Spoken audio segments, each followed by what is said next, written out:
Welcome back and thanks for staying with us. So we'll continue front page review with the Sun, Daily Sun.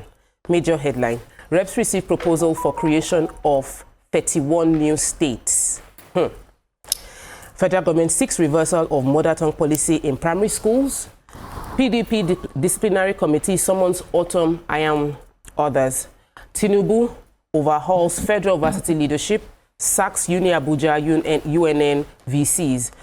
TUC threatens strike over hardship and others plan to join. NLC condemn mass sack of KEDC and calls for immediate recall of 900 workers. Another kidnapped Anambra lawmaker found dead. Labour Party fumes, flay Soludo's failure to enforce sanity. Nasima wants federal government Nigerians over expanded budgets. Says country's economic growth threatened as per capita income dips to $835 from IMF. So what news are we going to start with? So the federal government has urged the National Council of Education, that's the NCE, stakeholders to approve the reversal of the use of mother tongue as the medium of instruction from primary 1 to 6. The Minister of State for Education, Professor Suwaiba Ahmed, made the appeal at the 2025 Extraordinary National Council on Education meeting in Abuja yesterday. He also called on the council to approve the review of the National Policy on Education to restrict the use of mother tongue to early childhood care development and education and primary 1. You know, the NCA had previously advocated for the use of mother tongue of the immediate environment as the medium of instruction in the first years of primary education. The policy, they said, aimed to preserve Nigerian languages and enhance foundational learning. However, the Federal Executive Council had approved its implementation in November. That was in 2022. But the minister had to highlight several challenges hindering the implementation of the policy. One, he said the inconsistency in policy execution, especially in urban areas and some parts of the country, impaired, the implementation. He says we use English from the start, which is contradictory to the policy. They said we also have over 500 languages in Nigeria. Implementation becomes complex, making it difficult to select a dominant language in multilingual communities. They also have limited availability of instructional materials and textbooks, among other factors. That is why they are not able to implement it. So, we've had this conversation sometime. What would be the language? Okay, if we come to a place like Delta State and we say in primary school, use the local languages to teach from primary 1 to primary 3. In Delta State alone, we have how many local languages? Who would agree that their own be dropped for another person? It's something that we need to sit and decide. Allow the linguist people come together and tell us the template of, okay, in this language, we think that this one will be better used for educational purpose. So that at least we do, because what we are doing now, I no go agree, we are losing out on all grounds. Our languages are going extinct. You no agree, my own go, your own go. Who benefits at the end all of of the extraordinary education meeting they've been doing? We've not had the policy to ensure that every Nigerian child is literate, like compulsorily. That is the drive I feel any government that wants to end poverty needs to do, because once you are able to educate people that they can read and write, you elevate their lives. That our local languages. Yes. In fact, it's more important than being literate, if you ask me. Yeah, no, we cannot argue that one right now. Let's continue with the We'll talk about it later. So because we cannot raise children without identity. The Trade Union Congress has kicked against recent policies by the federal government, saying they are worsening economic hardship for Nigerian citizens, the workers and the masses. The Congress called on the government to reverse the devaluation of the Naira, stating that it was the root of the recent inflation. TUC, in the document signed by its national president, Festus Osifo, and the Secretary General, Nuhu Toro, also condemned the plan to introduce toll gates on dilapidated federal roads, describing it as an insult to Nigerians. How do you want to toll people on roads that are bad? Potholes everywhere, no lights anywhere, street lights. So they are saying that for you to toll, they're not saying that government should not toll. Fix the road before you toll it. Fix the roads before you toll. Yeah. Then they're also criticizing the proposed 65% hike in the electricity tariffs, calling it ill-timed and an act of economic oppression against the already struggling Nigerians. They also are upset about the planned 50% increase in telephone tariffs, siding with the NLC in condemning the move. In another news, the NLC, the Nigerian Labour Congress, NLC, has backed the protesting workers in Kaduna against the Kaduna Electricity Distribution Company because they fired 900 workers. That's a lot. The mass dismissal. Yes, it's a lot.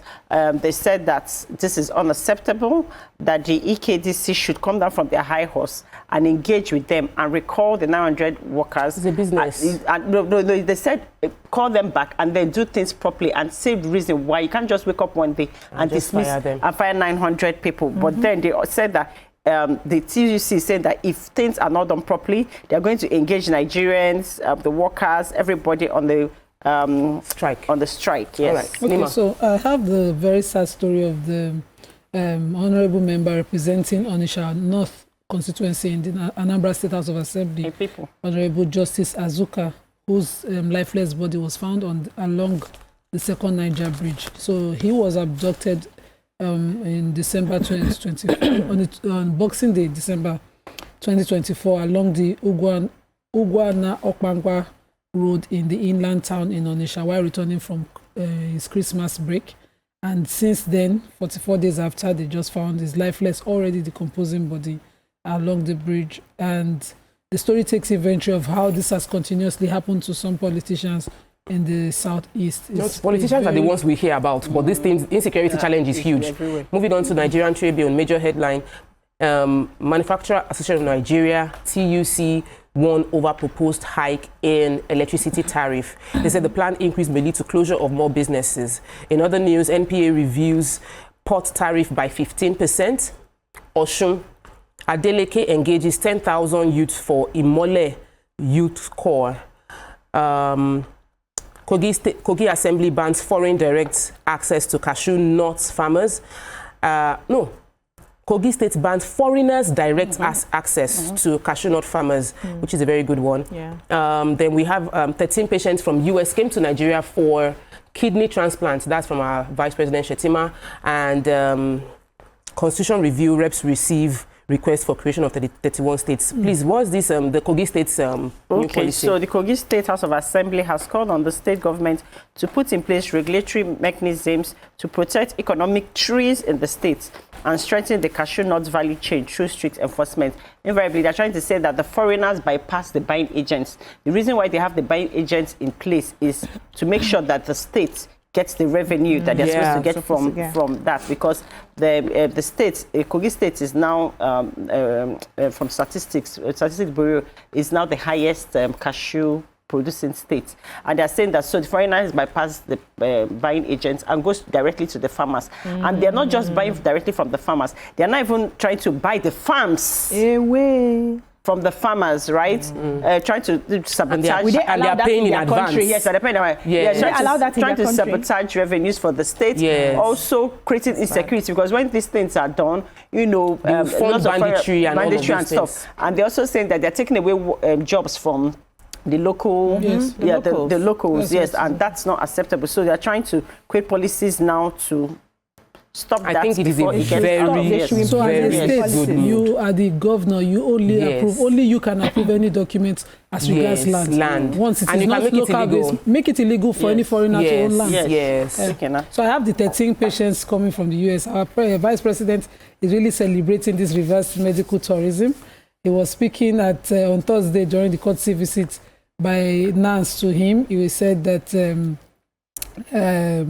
that our country, he mentioned the name of this, was Zenith Medical and Kidney Center, did about 13 kidney transplants within the country from people coming from the US. Number one, he says they're coming because it is cheaper, but they're also coming because they got the best kind of care available anywhere in the world.